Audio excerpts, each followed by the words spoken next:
Вот такие у нас отличные новости. Мы продолжаем. Малая академия наук Республики Саха-Якутия с 25 марта по 2 апреля 2024 года провела проектную смену «Космомания». Этот проект проводится с 2021 года в рамках деятельности регионального центра выявления и поддержки одаренных детей при поддержке целевого фонда будущих поколений республики. В этом году в смене приняло участие 56 школьников из Гонконга и Якутии. Стратосферный зонд, созданный руками школьников из Якутии и Гонконга, запущен в селе Чапаев Хангаласского района. Космический объект взлетел на высоту 31 километр 500 метров и спустился на правом берегу Лены возле села Хатачу. Сегодня у нас в гостях руководитель образовательной программы проектной смены «Космомания» Вячеслав Аргунов и ученица 7 класса городской классической гимназии Кюней Заболотская. Доброе утро. Доброе утро. Доброе утро. Рады вас видеть. Ну, расскажите, очень интересный проект. Что это за проект «Космомания», кто принимает участие? Ну и у него достаточно богатая уже история должна быть, да? Да, «Космомания» у нас уже идет 4-й год подряд. Это была 4-я смена. Проводится она традиционно весной каждого года. В этом году компания несет такой международный характер, потому что с нами участвовали дети из Гонконга. Вот всего, как вы сказали ранее, было 56 детей. Прошло все очень отлично, на хорошем уровне. Хотел бы отдельно поблагодарить наших экспертов, которые работали непосредственно с детьми по проектным направлениям. Вот. В целом, основной целью и задачей по «Космомании» является это поддержка и развитие научно-технологического интереса к науке, потому что сейчас детей, которые заинтересованы, занимаются наукой, становится все меньше, к сожалению, поэтому, да. Вот. Настолько научных направлений, кажется, что больше. Да, Малая академия наук старается поддерживать любые научные направления, научные исследования. И вот «Космомания» одна из таких программ, которая собирает ребят, которые интересуются именно развитием в космической сфере. Ну, вот мы видим фотографии, да, у ребят очень заинтересованно слушают, мне кажется, всем было интересно. И скажи, пожалуйста, а ты выбрала это направление сама, может быть, родители подсказали, что-то прочитала, не знаю, одноклассники подсказали. Почему решила заниматься очень интересным таким космонаправлением? Ну, космонаправлением я решила заниматься именно по ракетостроению, потому что у меня был опыт, и очень интересно именно это направление мне было. Так, вот с опыта подробнее. У меня опыт был в этой школе моей, городской классической гимназии, в 5 классе. Мы запускали ракету вместе с нашим учителем. Ракета была, конечно, имеется в виду, немножко неудачной. Она взлетела, но начала крутиться. Ну, то есть там не хватало каких-то, видимо, аспектов, параметров, чтобы доработала сейчас. Да. Как отбирали детей? Всего, получается, у нас поступило порядка 250 заявок с различных школ по всей республике. Изначально мы отправляли им программу примерно за 1,5 месяца до старта программы.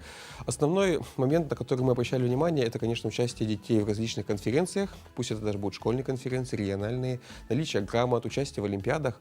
Но и особое внимание мы уделяли эссе. То есть мотивационные эссе, потому что основной целью было найти заряженных, мотивированных ребят, которые готовы на протяжении 9 дней работать. Это на самом деле довольно сложно. И вместе с экспертами по каждому из направлений мы проводили отбор точно по каждому направлению. Ну, получается, мероприятие несет такой международный характер. Каково тебе было познакомиться с ребятами из Гонконга и как вы нашли общий язык? Это было, конечно, очень интересный случай. Я, конечно, не ожидала этого, но в программе было очень хорошо написано, что мы будем там знакомиться. Они очень дружелюбные. Конечно, было очень сложно коммуницировать, потому что я больше вот в русском сильна, чем в английском. Поэтому... Есть повод доучить. Да, есть повод доучить, конечно. Ну, вы запускали уже целый объект, то есть это уже такой серьезный шаг вперед для детей. Кто принимал участие, как вообще решили на такое значительное событие, потому что это серьезно же спроектировать, потом запустить, отследить, уже прям научная работа настоящая. На самом деле, именно направление по спутникостроению у нас началось с детьми из Гонконга еще в ноябре. То есть начались онлайн-лекции, подготовка оборудования, программное обеспечение. В целом с нами принимали участие коллеги из Сибирского государственного университета имени Решетнева. Они работали и непосредственно с детьми по сбору спутника. Они делились на 3 направления. Это физики, аэрономщики, вот, и те, кто собирали именно сам спутник.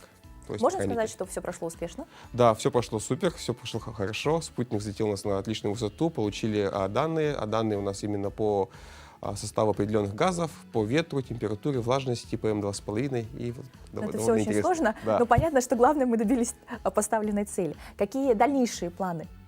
В дальнейшем мы хотим продолжать данное направление, то есть космомания у нас будет ежегодно, также планируем в следующем году. Но хочется отметить очень интересный момент, что к концу этого года при поддержке Малой академии науки Целевого фонда будущих поколений мы планируем запустить настоящий спутник небольшого размера, CubeSat, который летает на высоте порядка 550 километров, и над этим проектом у нас тоже работают дети.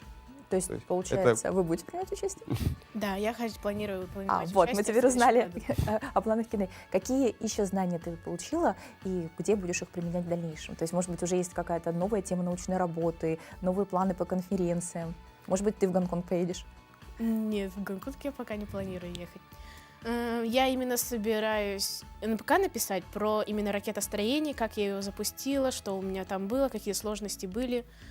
В основном именно по конкретной работе у меня не было прям конкретных НПК. Ну, то есть, получается, ты хочешь использовать полученные знания как практическая часть уже научной работы. Да. Ну и в дальнейшем, видимо, развивать ее, раз уже будет настоящий спутник. Очень интересно. А какие еще направления были? Потому что мы знаем, что не только спутникостроение, но что-то еще. Да, в этом году космомания включала в себя 5 направлений. Помимо спутникостроения у нас было дистанционное зондирование Земли, ракетостроение, исследование атмосферы и научная журналистика. Вот. По дистанционному зондированию Земли дети у нас участвовали именно в обработке спутниковых снимков, получили очень классные результаты. Они исследовали параметры плейстоценного парка.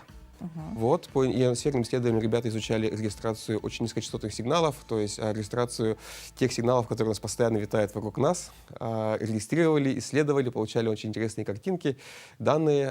По ракетостроению ребята как раз-таки запускали ракеты. Всего было запущено 7 ракет. Все ракеты у нас, практически все ракеты у нас взлетели, получили определенные результаты. И что интересно отметить, ребята своими руками собирали ракеты, своими руками их запускали и также настраивали оборудование, то есть это GPS-сигналы, чтобы в дальнейшем потом искать Ну, эти то есть я ракеты. понимаю, что я от них отстала. В современной действительности у этих детей, по-моему, поучиться стоит мне. Инна, скажи, пожалуйста, ты хочешь связать свою жизнь с космосом, с научной деятельностью в сфере космоса, может быть, с ракетостроением прям уже? Свое будущее я собираюсь связать наукой, но именно не ракетостроение, а вот именно изучение космоса, что-то типа астрономии или спутникостроения как раз-таки. Спасибо огромное, что пришли, что поделились такой интересной информацией. Очень талантливые дети. И поздравляем тебя с твоими первыми шагами в науке. Я уверена, что ты добьешься успехов в любой сфере, не обязательно в космосе, может быть, научная сфера твоя выйдет еще за пределы. Ну и ждем, когда наши дети соберут не один спутник и выйдем на мировой уровень. Спасибо. Спасибо.